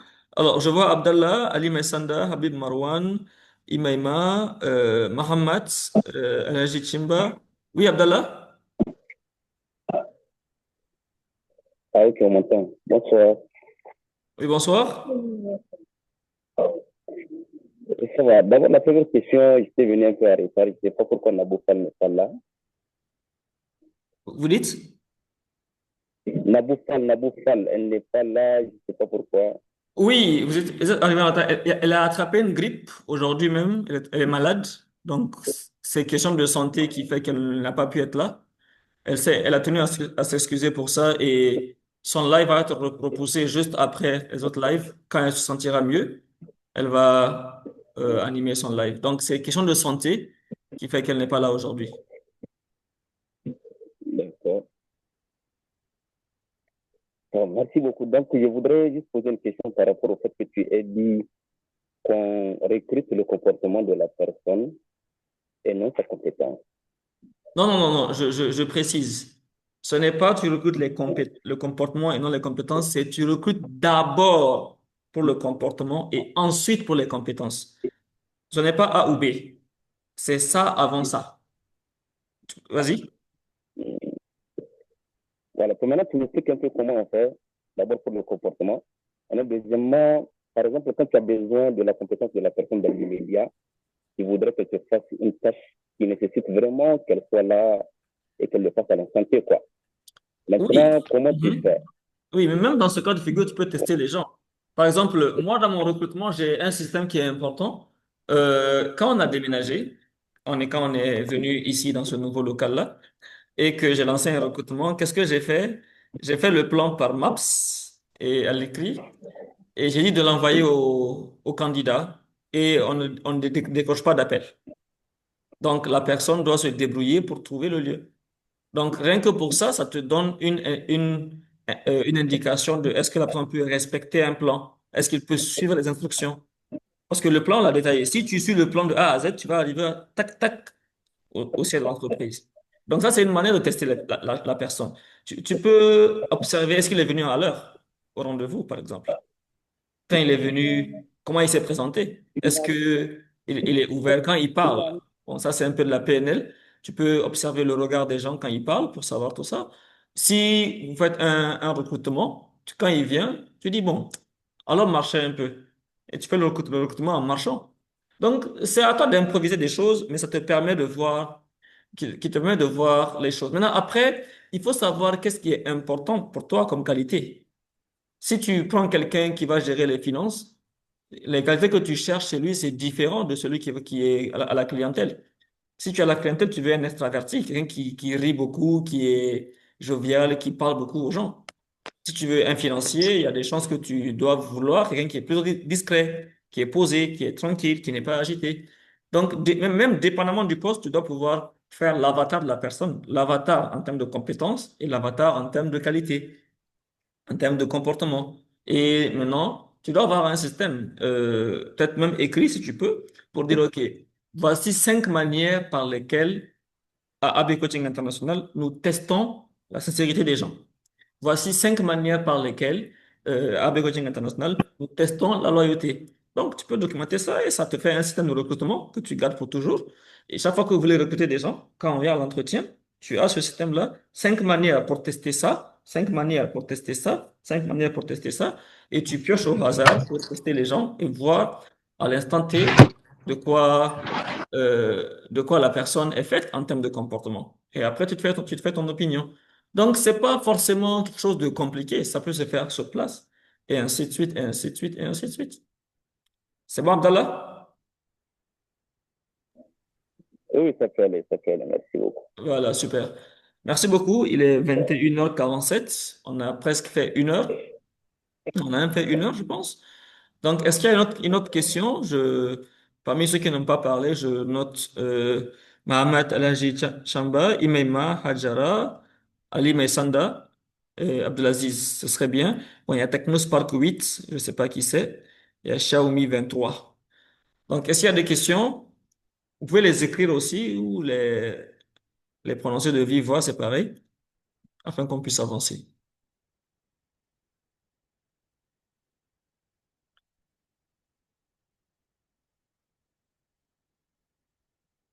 Pas de questions?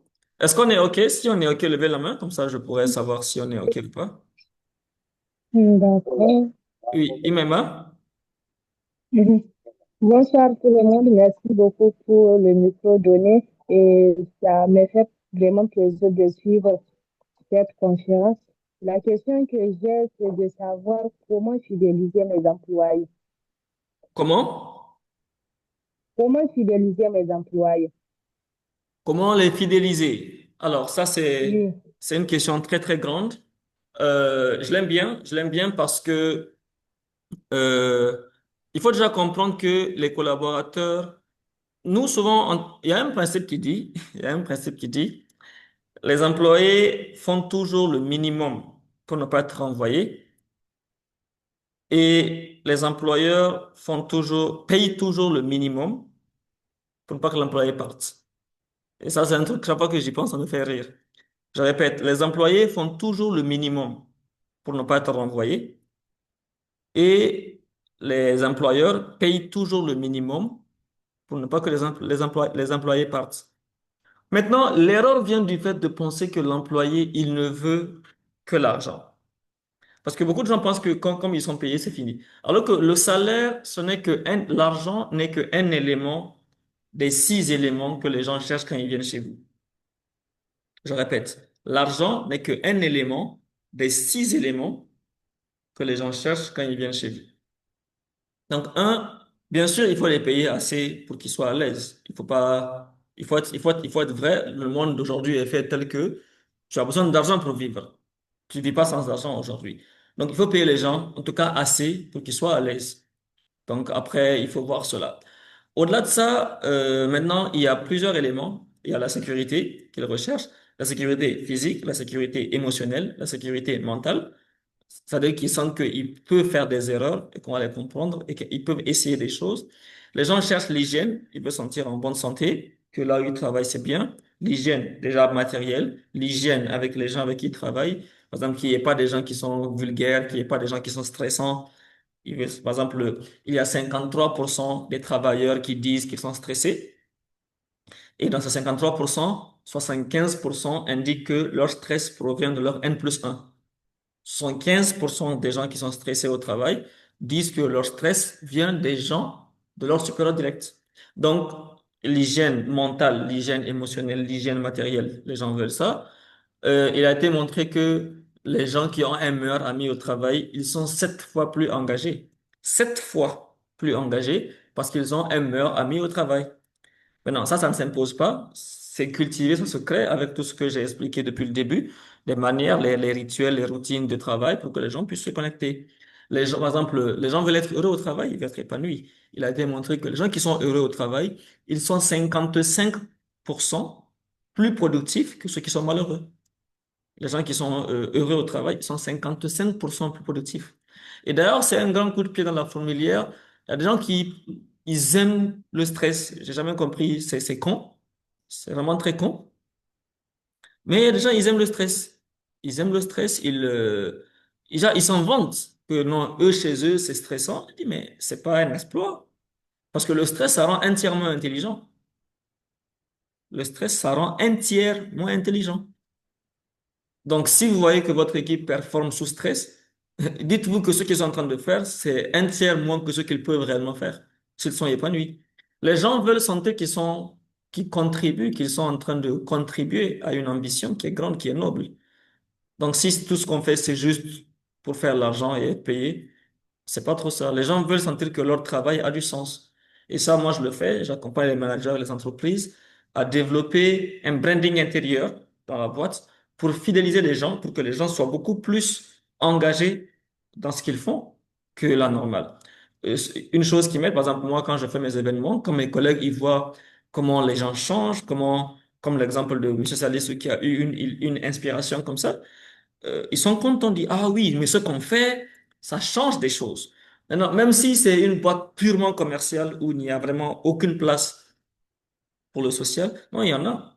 Vous pouvez les faire s'engager pour une cause où une fois par mois, ils font la salubrité. Donc, il y a tellement de choses que les gens, ils cherchent. Maintenant, après, quelqu'un qui vous a quitté parce qu'il est allé ailleurs où on le paye mieux, faut pas lui en vouloir. Vous ne savez pas si chez lui, il est l'aîné de la maison et que tout est sur lui. Vous ne savez pas si chez lui, il gère des malades. Vous ne savez pas. Donc, quelqu'un qui quitte pour l'argent, il a souvent ses raisons qu'il faut comprendre. C'est pour ça que je dis, il faut payer les gens assez pour qu'ils soient à l'aise.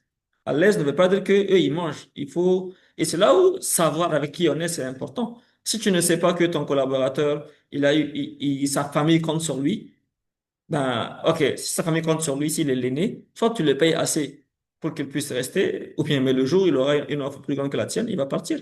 Et c'est normal. Parce qu'il a un papa qui est à la retraite, il a une maman qui ne travaille pas, il a des sœurs pour qui il paye l'école. Et donc, il a besoin d'argent. Donc, si un jour il a plus une opportunité pour être payé plus ailleurs, il va partir. Et c'est normal. Et d'ailleurs même, tu dois le féliciter pour ça. Parce qu'en tant que manager, tu es censé vouloir son bien. Donc, s'il doit gérer sa famille, si le salaire que tu le payes ne suffit pas et que tu ne peux pas l'augmenter, ben, s'il doit partir quelque part, tu l'aides à partir. Donc, je ne sais pas si ça reprend, Madame Imena. Maintenant, il y a beaucoup d'aspects qui peuvent aider. Et après, il faut plus que ce soit systématique, que ce soit un système pour que les gens soient contents d'arriver. C'est toujours important d'avoir cela. Je vois le pouce qui s'est levé, donc je pense que ça signifie que c'est bon. Alors, autre question, s'il y en a, s'il vous plaît, je prends rapidement, avant qu'on ne clôture. Il est peut-être 2 heures moins, on vient de dépasser 1 heure de temps. Donc, est-ce qu'il y a des questions? Ali Maïsanda, Mohamed Alaji, Xiaomi, Hajara, Abdelaziz, est-ce que vous avez des questions? Oui, Imema, allez-y.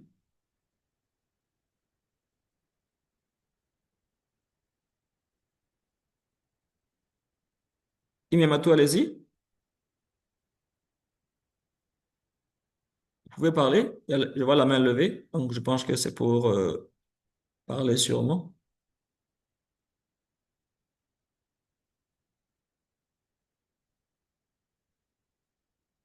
OK. Alors, le temps qu'elle soit OK, est-ce que quelqu'un veut prendre la parole pour une question? Mahamat, Xiaomi 23, Hajara, Abdelaziz, Ali Messanda. Est-ce que c'est bon pour vous, s'il vous plaît? Pas de questions? OK. Abdelaziz, dis-moi, j'ai pas de questions. D'accord. OK, super. Xiaomi, je vois, bon, je dis Xiaomi comme si c'était un nom. Ali qui dit, OK, c'est OK pour moi. Parfait. Parfait. J'espère qu'on se suit jusque-là. OK. Hajara, Mohamed. Hajara et Mohamed.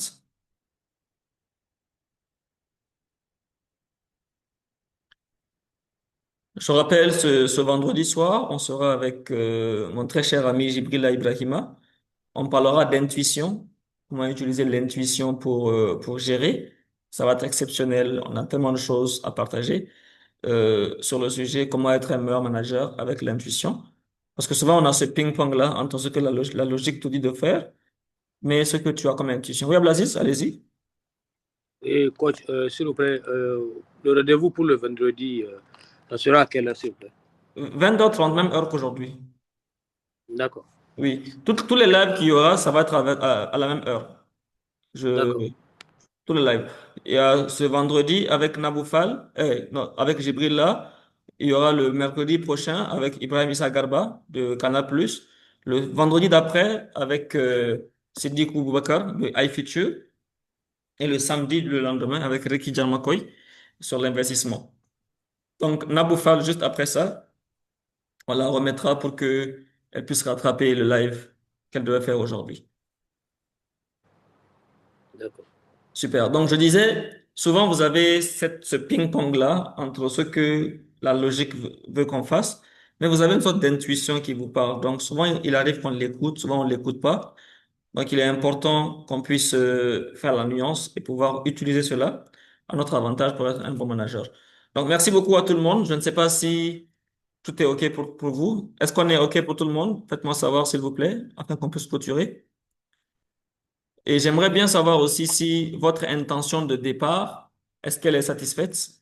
Tous ceux qui avaient donné une intention au début, est-ce que la raison qui vous a poussé à vous connecter ce soir, à participer, est-ce que vous avez une réponse satisfaction à vos questions? Oui, Monsieur Kader, allez-y. Moi, je pense que c'est bon, hein. Moi, je pense que c'est bon. J'ai vraiment apprécié la session. Parfait. Surtout le choix même des invités et tout. Donc, je Mhm. pense que c'est parfait pour moi. Parfait. Super et Merci beaucoup, Monsieur Kader. J'ai lu Ali qui dit que c'était parfait et hâte de revivre cela. C'est super, c'est super. Merci beaucoup. J'espère que vous serez avec nous le... Oui, Mohamed? Ouais, donc tout à l'heure, tu m'appelais, il y avait un call en parallèle, donc je n'ai pas pu répondre. Et en tout cas, j'ai beaucoup appris et merci pour tout ce que vous faites. Et aussi, donc, particulièrement, donc, je tiens à t'admirer ta façon de communiquer. Et voilà, donc je pense que c'est pas une chose à envier. Donc, j'espère j'espère atteindre ce niveau de parler avec autant de fluidité. Donc, Bon, ça fait plaisir. Surtout que c'est 100% improvisé. Il n'y a aucune préparation qui est là. Comme je dis à la base, c'est Naboufal qui devait animer. Donc, j'ai dû juste improviser pour que le live qu'on a prévu soit maintenu. OK. Alors, comme je disais, bon, on accompagne les gens pour ceux qui veulent apprendre à parler en public et tout ce qui va avec. Communication, maîtrise des émotions, tout ce qui... Oui, en tout Oui, salut, cas, Sou. vraiment, c'était un plus pour nous.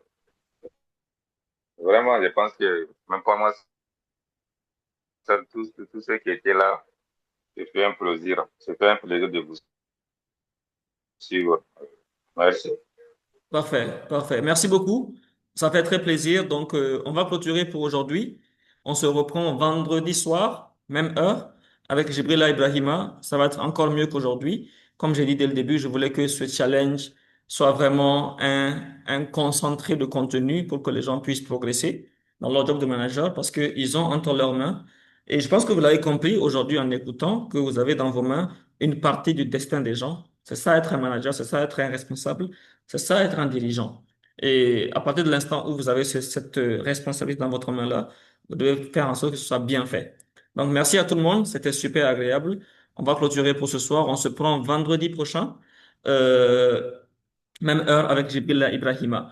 Et s'il vous plaît, si vous avez le temps, pensez à écrire à Lalla qui vous a contacté ou à Naïma qui vous ont contacté pour leur donner un peu votre impression par rapport à ce qu'on a fait aujourd'hui. Un petit témoignage par-ci ou un petit message par-là. Ce serait bien parce on veut aussi les collecter pour savoir quel est l'impact que ce challenge va avoir sur les gens qui l'ont suivi. Donc, merci beaucoup à tout le monde et on se dit à vendredi prochain. Merci, bonne nuit. Bye bye. Merci, à bientôt. Salut. Mhm. Yeah.